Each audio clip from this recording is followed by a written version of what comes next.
Good morning student. Bhagwati शिक्षा प्रशिक्षण की ऑनलाइन क्लासेस जारी हैं आपके लिए। इसी के साथ में अपनी शिक्षण अधिगम जो पेपर है अपन का अधिगम शिक्षण, तो इसमें अपन की तीसरी यूनिट चल रही है। तीसरी यूनिट में अपन ने कल अपने पढ़ा था शिक्षण प्रतिमान पढ़ा था अपन ने। तो तीसरी यूनिट का जो टॉपिक था शिक्षण प्रतिमान, उसी का अगला टॉपिक है अपन का, वो है यूटिलिटी ऑफ टीचिंग मॉडल, यानी शिक्षण प्रतिमान की उपयोगिता।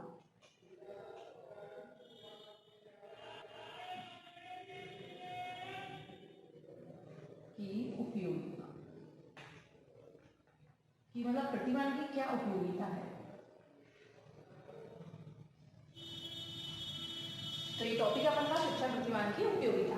तो इसमें क्या क्या उपयोगिता है, क्या नहीं है, तो ये सारी उपयोगिताओं को अपन देखते हैं कि शिक्षण प्रतिमान की उपयोगिता क्या है। तो अपन ने शिक्षण प्रतिमान समझाता है कि मतलब किसी भी अगर शिक्षक के द्वारा शिक्षार्थी को समझाने के लिए कोई बड़े प्रारूप को छोटे रूप में प्रस्तुत करने के लिए जो भी चीजों साहित्य सामग्री का प्रयोग किया जाता है, जो छोटे रूप में तैयार की जाती है, जिससे बच्चे को उद्देश्य प्राप्त हो जाए, परिवर्तन आ जाए, उसके दिमाग में जो चीज अपन समझाना चाहते हैं वो अच्छे से आसानी से समझ जाए। तो अपन ने शिक्षण प्रतिमान को थे कल अपन ने समझ लिया था, परिभाषाएं देख ली थी।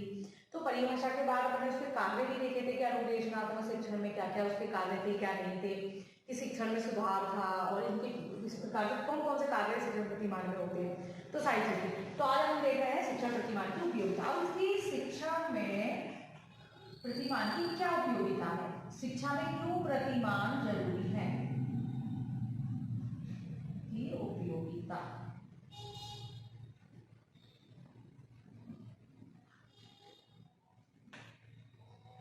तो क्यों उपयोगी है, क्यों नहीं है, शिक्षा में प्रतिमान क्यों आवश्यक है और किस लिए उपयोगी, ये सारी चीजों का हम अध्ययन करेंगे। क्योंकि जो प्रतिमान होते हैं, तो वो प्रतिमान जो होते हैं, तो शिक्षा में प्रतिमान से शिक्षण कार्य में सुधार आता है और मतलब उपयोगी क्यों है, विद्यार्थी से जल्दी समझ जाते हैं, वो अपने लक्ष्य की प्राप्ति कर लेते हैं, उद्देश्य प्राप्ति करते हैं, और जो चीज आसानी से समझ में नहीं आती है, कठिन वस्तु होती है, तो उनको डायरेक्ट अपन अच्छे से प्रतिमान के माध्यम से समझा सकते हैं। तो ऐसी उपयोगिता, कई उपयोगिता है, तो हम पॉइंट के माध्यम से समझ लेते हैं कि कौन कौन सी है। तो पहली है अधिगम अनुभव।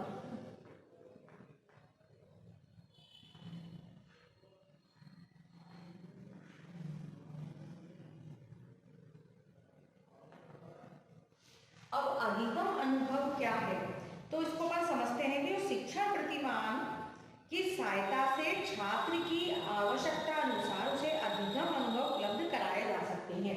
यानी जो भी छात्र की आवश्यकता होती है, यानी छात्र की आवश्यकताओं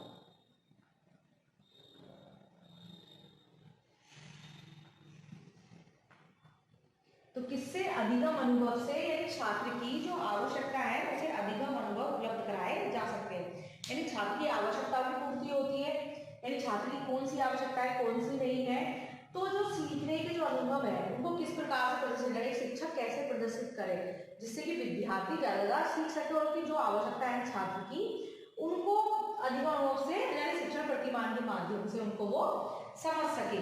यानी शिक्षण प्रतिमान की सहायता से छात्र की आवश्यकता अनुसार उसे अधिगम अनुभव उपलब्ध कराए जा सकते हैं, यानी लर्निंग एक्सपीरियंस उपलब्ध कराए जा सकते हैं। इससे शिक्षण प्रतिमान के माध्यम से, इसमें लिख सकते हो शिक्षण प्रतिमान की सहायता से छात्र की आवश्यकता से अधिगम अनुभव उपलब्ध कराए जा सकते हैं। यानी एक तो इसकी उपयोगिता हुई, यानी अधिगम अनुभव को प्राप्त करने में जो आवश्यकता होती है, छात्र को जो आवश्यकता है उनको प्राप्त करने में, यानी अधिगम अनुभव को प्राप्त किया जा सकता है। जो जो उसने सीखा है, ज्ञान सीखना चाहता है, उसको आगे अपने ज्ञान को बढ़ाना चाहता है, जो भी ज्ञान को करना चाहता है, उसको वो शिक्षण प्रतिमान की उससे कर सकता है। तो इसकी उपयोगिता है सीखने में, है ना। अब दूसरा है, इसी के साथ में मतलब दूसरा पॉइंट है वो है उद्देश्यों की प्राप्ति, यानी उद्देश्यों की प्राप्ति। क्योंकि कोई भी टॉपिक होगा जो अपन शिक्षण अधिगम पढ़ रहे हैं, सीखना और ये इसमें, तो उद्देश्यों की प्राप्ति किस प्रकार से कराई जाए, कैसे वो कराई जाए, तो उद्देश्य प्राप्ति कैसे हो, कैसे नहीं हो, ये सारी चीज किससे आती है, शिक्षण प्रतिमान से। तो शिक्षण प्रतिमान शिक्षा के उद्देश्यों की प्राप्ति में अध्यापक की सहायता करते हैं। इनकी सहायता से शिक्षक पाठ्यक्रम वातावरण को उद्देश्य प्राप्ति में शीघ्र प्राप्त कर सकता है। मतलब जो शिक्षण प्रतिमान है तो इनकी उपयोगिता ये है कि इससे शिक्षक अपनी मतलब आवश्यकता जो है उसको वो आवश्यकता की पूर्ति कैसे हो, और जो पाठ्यक्रम वातावरण तैयार करना चाहता है और उद्देश्य शीघ्र प्राप्त करना चाहता है जिन उद्देश्यों को, तो वो क्या कर सकता है, प्रतिमान के माध्यम से उद्देश्य की प्राप्ति कर सकता है। अब कैसे कर सकता है, क्योंकि पाठ्यक्रम जो होता है उसमें अध्यापक को बहुत सारी चीजों की आवश्यकता होती है। पाठ्यक्रम में सहायक सामग्री चाहिए होती है, तो सहायक सामग्री आप जानते हो कि चार्ट, मॉडल है, पुस्तकें हैं, और जैसे कि और कई व्यवस्था है, भौतिक वातावरण तैयार करना होता है, इसके लिए कक्षा का वातावरण देखना होता है, विद्यार्थी होते हैं, तो सारी चीजें होती है। तो ये सारी चीज किसमें आ जाती है, शिक्षण प्रतिमान में। तो जो पाठ्यक्रम में जो अध्यापक को जो सहायता करे जो उद्देश्यों की प्राप्ति, तो वो किसके माध्यम से होती है, शिक्षण प्रतिमान के माध्यम से। तो इनकी सहायता से शिक्षक उचित पाठ्य वातावरण को देकर उद्देश्य शीघ्र प्राप्त कर सकता है, किसको, उससे, शिक्षण प्रतिमान से। तो अपन के दो टॉपिक हो गए, क्योंकि इसकी उपयोगिता आपको जाननी है, शिक्षण प्रतिमान क्यों उपयोगी है, क्योंकि उपयोगिता जब तक किसी की चीज की नहीं होती है, कोई भी टॉपिक हो, कुछ भी हो, अगर उपयोगी नहीं होगा तो उसमें ना तो शिक्षक इंटरेस्ट लेगा ना विद्यार्थी लेगा। इसलिए हर चीज की उपयोगिता को ध्यान में रखना चाहिए कि चीज जो भी अपन वस्तु पढ़ रहे हैं, जिसका सामग्री का हम चयन कर रहे हैं, वो उपयोगी है या नहीं। अगला है अपना तीसरा पॉइंट है पाठ्य सामग्री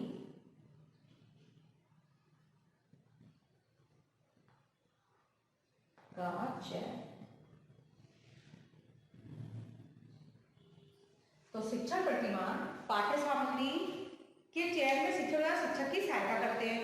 अब शिक्षक की सहायता कैसे करते हैं, पाठ्य सामग्री का चयन करने में शिक्षण प्रतिमान कैसे सहायता करते हैं, क्योंकि पहले कहते हैं कि शिक्षक को जब शिक्षण कार्य करना है, जो टॉपिक पढ़ाने हैं, तो उसको पहले वो उसमें कौन कौन सी चीजों की आवश्यकता होगी, किन किन वस्तुओं का प्रयोग होगा, उसके अंदर कौन सी सहायक सामग्री चाहिए होगी, तो ये सारी चीजों को पहले शिक्षक को कक्षा में प्रवेश करने से पूर्व ये सारी चीजों को ध्यान में रखना होता है। क्योंकि अपन पाठ्य योजना तैयार करते हैं, दैनिक पाठ्य योजना है, पाठ्य योजना तैयार करनी है कि विद्यार्थियों को कैसे शिक्षा देनी है, कि कैसे सिखाना है, क्या करना है। तो उससे पहले पाठ्य सामग्री में कौन कौन सी चीजें होंगी, कौन कौन सी वस्तुएं होंगी, जिससे बच्चा अपने अधिगम अनुभव प्राप्त कर सके, अधिगम को बढ़ा सके, सीखना अपना कैसे कर सकता है, कौन सी चीज होगी। तो एक शिक्षक पहले से इन चीजों का चयन करता है, तो उस चयन में शिक्षण प्रतिमान अपनी उपयोगिता को बताते हैं कि हाँ कैसे कि शिक्षण प्रतिमान में पाठ्य सामग्री का कैसे चयन किया जाए, कौन सी सामग्री का चयन किया जाए, जिससे कि जो लक्ष्य और उद्देश्य प्राप्ति करनी है वो उससे प्राप्त हो जाए। तो इसमें पाठ्य सामग्री का चयन में शिक्षण प्रतिमान शिक्षक की सहायता करते हैं, यानी शिक्षक के लिए बहुत उपयोगी है शिक्षण प्रतिमान। इससे शिक्षक अपने शिक्षण कार्य को अच्छे से प्रस्तुत कर सकता है, उसको बालकों को भी अपनी जो चीज सिखाना चाहता है, समझाना चाहता है, उसको समझा सकता है, और इसमें बहुत सुविधा होती है मतलब प्रतिमान के माध्यम से, जिससे कि वो कर सकता है। अब पाठ्य सामग्री का चयन कैसे करना है, शिक्षण प्रतिमान शिक्षक की इसमें सहायता करते हैं। अगला है शिक्षक शिक्षार्थी के मध्य तालमेल बढ़ाने में शिक्षक सहायता करते हैं, यानी शिक्षक शिक्षार्थी के मध्य तालमेल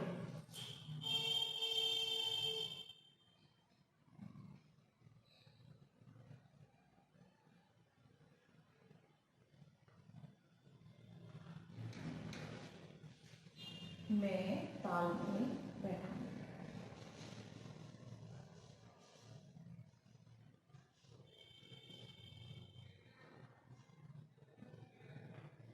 अब शिक्षक तालमेल में जो शिक्षक शिक्षार्थी का संबंध होता है, शिक्षण कार्य में जो पाठ्य पुस्तक और बीच में जो भी चीज वो होती है, शिक्षक शिक्षार्थी के मध्य जो जो चीजें आती हैं, तो वो सारी चीज में तालमेल किसके माध्यम से बिठाया जाता है, शिक्षण प्रतिमान के माध्यम से बिठाया जा सकता है, और शिक्षण कार्य को अच्छे से अच्छे किया जा सकता है। अपन ये सारी चीजों को जानते हैं, क्योंकि जो शिक्षण प्रतिमान के द्वारा ही जो शिक्षण कार्य की जो रचना होती है, जो उद्देश्य के लिए जरूरी होती है, वो सारी चीज इसमें होती है। क्योंकि जो शिक्षण प्रतिमान में शैक्षिक प्रक्रिया है, उसके सभी अंगों को समस्त शिक्षा जगत से लाभ उठा सकता है। प्रत्येक शिक्षण प्रतिमान विस्तार से अधिगम परिणाम को स्पष्ट करता है। तो ये सारी चीज है, और जो शिक्षण प्रतिमान शिक्षा और छात्र दोनों में वांछित अनुभव प्रदान करते हैं, यानी ऐसे अनुभव जो दोनों के मध्य है, जो शिक्षक में है या शिक्षार्थी में, तो दोनों अपने अनुभवों को मिलाकर, अनुभव से कहते हैं ना, दोनों शिक्षक शिक्षार्थी क्रिया जब होगी कि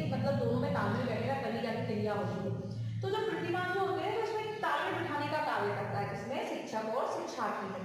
तो तालमेल अच्छे से बैठेगा तो जो उनके दोनों के जो अनुभव है, वांछित अनुभव है, वो प्राप्त किए जा सकते हैं। तो इसलिए जो प्रतिमान की उपयोगिता है वो शिक्षक शिक्षार्थी के मध्य तालमेल बैठाने में भी वो उपयोगी है। अब अगला जो अपना पॉइंट है वो है शिक्षण व्यूह रचना। पांचवा, शिक्षण व्यूह रचना में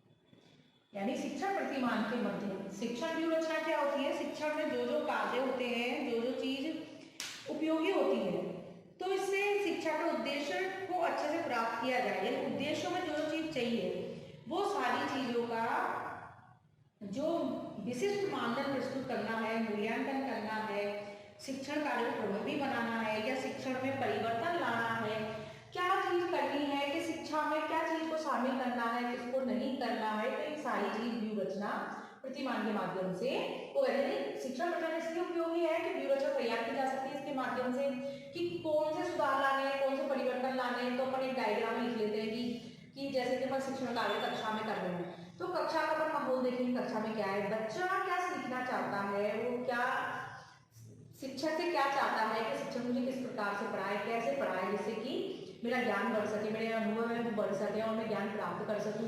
तो ये सारी चीज की शिक्षण की व्यूह रचना शिक्षण प्रतिमान के माध्यम से की जाती है। तो इसकी उपयोगिता इसमें काफी है, क्योंकि उपयोगी नहीं है तो वो चीज, कोई भी वस्तु हो जो उपयोगी नहीं है तो मतलब उसका कोई महत्व नहीं होता, उपयोगिता का होना हर उसमें जरूरी होता है। अब है इसमें अगला है शिक्षा के सिद्धांतों के निर्माण में। शिक्षा के सिद्धांतों के निर्माण में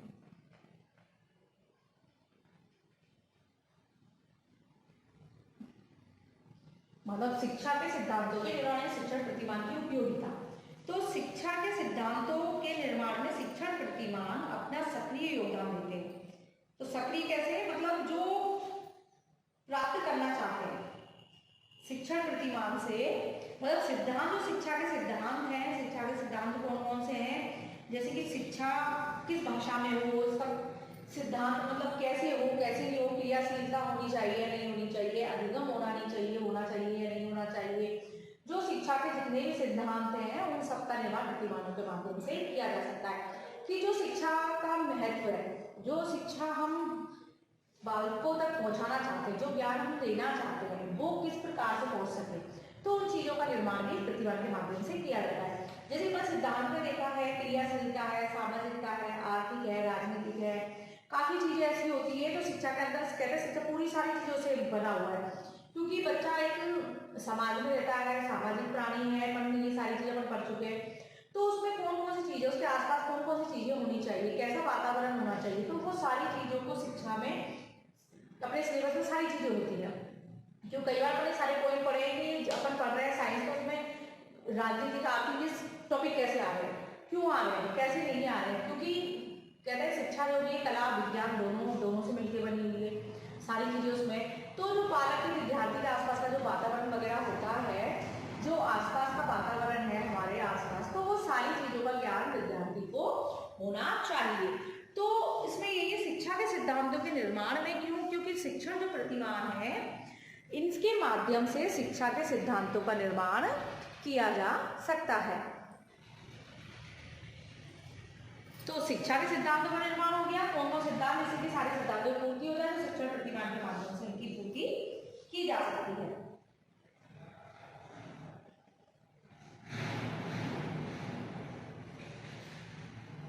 अगला है अपना शिक्षण प्रतिमान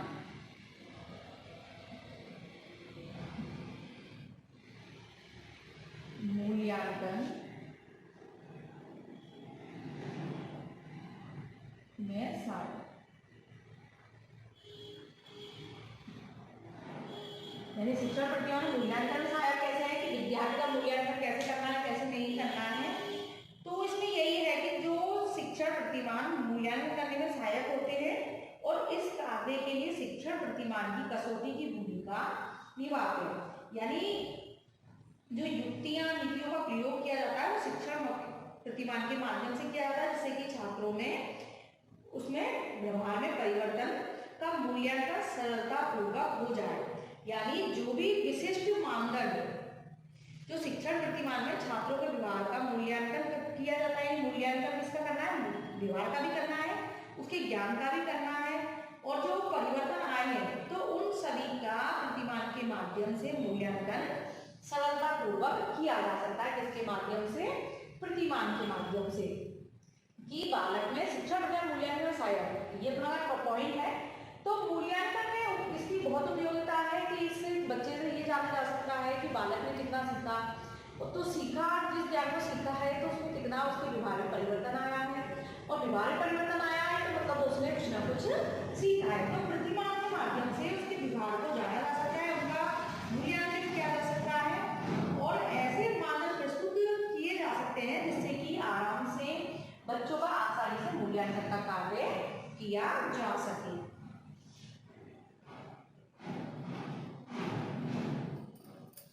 अगला है अपना शिक्षण प्रक्रिया में सुधार लाने में। शिक्षण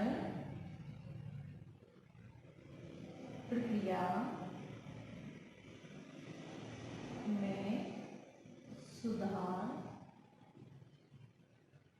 लाने।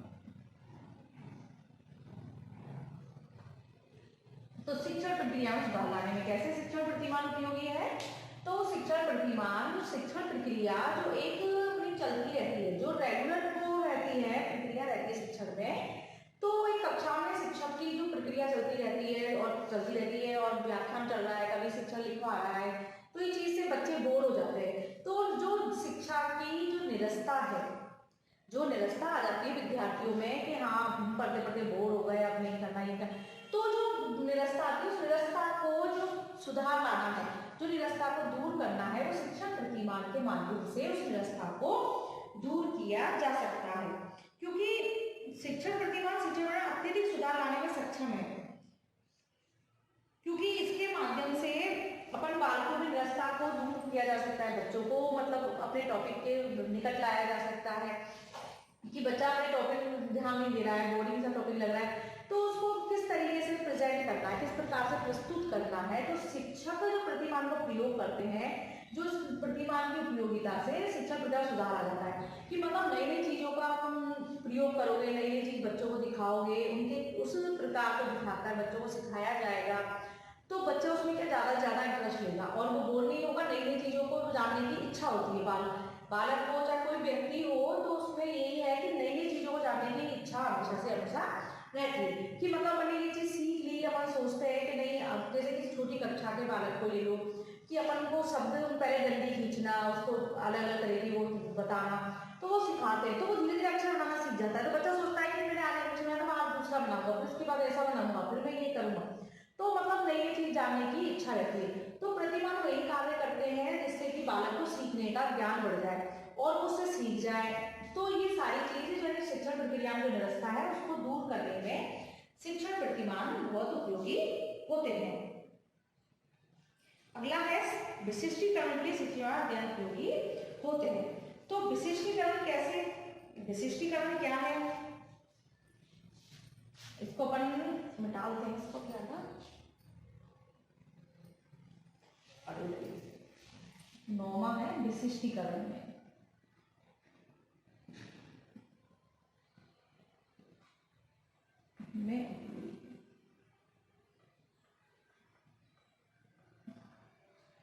विशिष्टीकरण में कैसे है, अभी इस टॉपिक को अपन समझते हैं। इसको मैं जरा मैं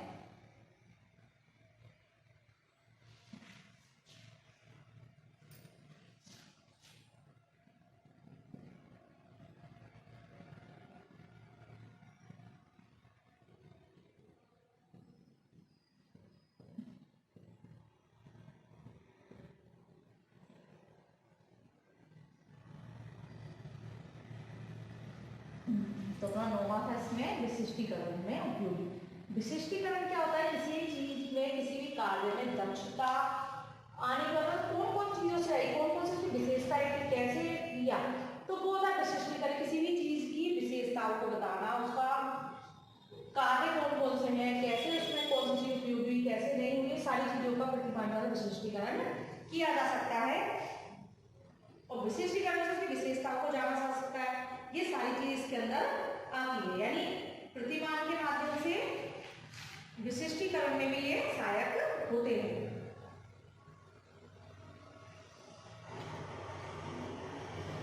अगला है हमें 10वां है शैक्षिक लक्ष्यों की प्राप्ति में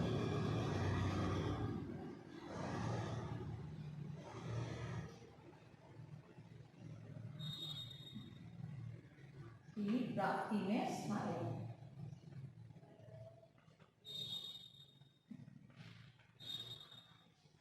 तो शैक्षिक लक्ष्यों की प्राप्ति में जो शिक्षक शिक्षार्थी, तो जो शिक्षा के लक्ष्य है, जिनको लक्ष्य को प्राप्त करना चाहता है, मतलब चाहे वो शिक्षक हो, शिक्षक के लक्ष्य होते हैं कि हाँ मैं स्टूडेंट को अच्छे से सिखा सकूँ, उसको ज़्यादा ज्ञान दे सकूँ, उसका सिलेबस कंप्लीट करा सकूँ, या फिर उसको जो मैं सिखाना चाहता हूँ मैं उसको सिखा सकूँ। तो ये लक्ष्य होते हैं। एक विद्यार्थी के लिए होते हैं कि वो शिक्षक से चाहता है कि शिक्षक मुझे ज़्यादातर ज्ञान दे, मेरा सिलेबस को कंप्लीट करा दे, समय से हो जाए, मेरे एग्जाम में मेरे अच्छे नंबर आए, ये सारी चीज़ों में ज़्यादा सीख जाऊँ, ये सारी चीज़ होती है। तो प्रतिमान जो होते हैं, तो इसके माध्यम से शिक्षा के लक्ष्य को प्राप्ति में सहायक होते हैं, यानी प्राप्त कर सकते हैं, क्योंकि जो चीज़ प्रतिमान के माध्यम से सिखाई जा रही है, मतलब अब कल मैंने एक चीज़ प्रतिमान ने बताई थी कि जब अपन जैसे कि अपन कोई चीज़ देखनी है, जैसे कि अपने देखा था पहाड़ों को देखना है, वन्य प्रकृति के बारे में जानना है, तो अपन उस जगह नहीं जा सकते, तो उसको एक मॉडल के माध्यम से बनाकर छोटे प्रारूप में बालकों को समझाया जाता है। जो चीज़ अपन के प्रत्यक्ष अपन को नजर आ रही है, तो उसके बारे में हम बहुत अच्छे से जान सकते हैं कि हाँ क्या है। जैसे कि बच्चों को अपन डायग्राम बना के बता रहे हैं, तो जैसे कि अगर हाथी के बारे में बच्चों को बताना है, तो हाथी को अपन लाके सामने खड़ा नहीं कर सकते, नहीं ला सकते ना। तो इसी प्रकार से हाथी का क्या करेंगे, एक चित्र बना लेंगे, या फिर एक पोस्टर लेके आ सकते हैं, या फिर एक किसी भी मिट्टी के माध्यम से उसको डिजाइन कर सकते हैं, कैसे बना सकते हैं। तो अपन बालक को उसमें बहुत अच्छे समझा सकते हैं कि उसके 4 टांग है, एक पूंछ है, उसकी सूंड होती है, 2 दांत होते हैं, बड़े बड़े आंख होती है। तो ये सारी चीज को अपन समझा सकते हैं, कलर बता सकते हैं, बालकों को सारी चीज सिखा सकते हैं। तो जो लक्ष्य है उससे क्या होता है, बालकों पे वो प्रत्यक्ष प्रभाव डालता है, उसके मस्तिष्क पे प्रभाव डालता है, और वो उस चीज को बहुत जल्दी से सीख जाता है, क्योंकि सामने चीजें तो जल्दी सीखेगा। तो जो शिक्षा के लक्ष्यों की प्राप्ति करनी है, जो जानना है, तो वो उसके माध्यम से जाना जा सकता है। तो अपना ये हो गया 10वां पॉइंट, शैक्षिक लक्ष्यों की प्राप्ति में सहायक। शिक्षक प्रतिमान की उपयोगिता है कि वो शैक्षिक लक्ष्यों की प्राप्ति में सहायक होते हैं।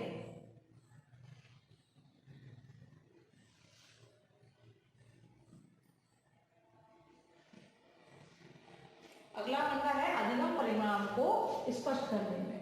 अधिगम परिणामों को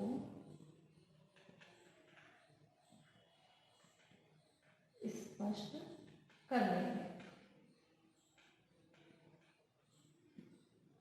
यानी सीखने के परिणाम, सीखने का मूल्यांकन के परिणाम, बच्चे ने कितना सीखा, कितना नहीं सीखा, उन परिणामों को शिक्षण प्रतिमान की उपयोगिता है। इससे परिणाम जाना जा सकता है कि बच्चे ने कितना सीखा, इसे स्पष्ट किया जा सकता है। क्योंकि अगर अपन कोई चीज बता रहे हैं, बालक ने हमें पढ़ाया, तो उससे अपन ने चित्र के माध्यम से पूछा, तो जैसे कि अपन ने नक्शा बना लिया था, तो अपन ने पहले उसको थ्योरी टाइप में पढ़ाया था कि ये इंडिया का नक्शा है। अभी नक्शा बन गया, ठीक है, ये तो कैसे बन गया, लेकिन अपन पूछेंगे बच्चे से कि दिल्ली कहाँ है, राजस्थान कहाँ है, इसमें श्रीनगर कहाँ है, जम्मू कश्मीर कहाँ है, पंजाब कहाँ है, तो बच्चों को अगर पढ़ाया है, समझाया है, तो उसमें फट से बता देगा इस जगह ये है, इस जगह ये है। तो मतलब इसका कितना प्रभाव है कि बालक उस चीज को बहुत जल्दी समझ जाते हैं। तो इससे हम जान सकते हैं कि बालक का इसका कितना हुआ, तो उसे कितना सीखा, कितने इसके परिणाम का भी इसमें पता लगाया जा सकता है।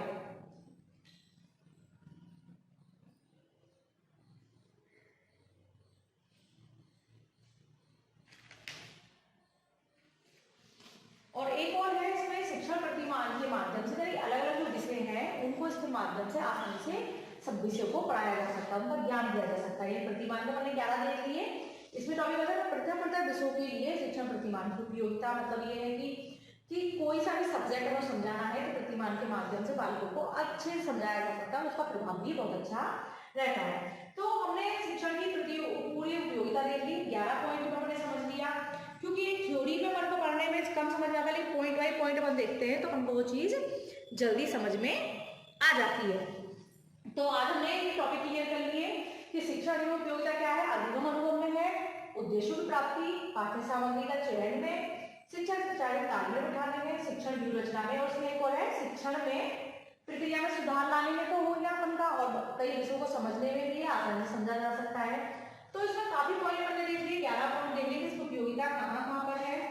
तो इसी के साथ में और इसमें अपन ने देखा है कि शिक्षण प्रतिमान से अपन उद्देश्यों की प्राप्ति आसानी से कर सकते हैं, जो विशेष उद्देश्य होते हैं उनकी प्राप्ति कर सकते हैं। और शिक्षण प्रतिमान के द्वारा शिक्षण में परिवर्तन तथा सुधार किया जा सकता है।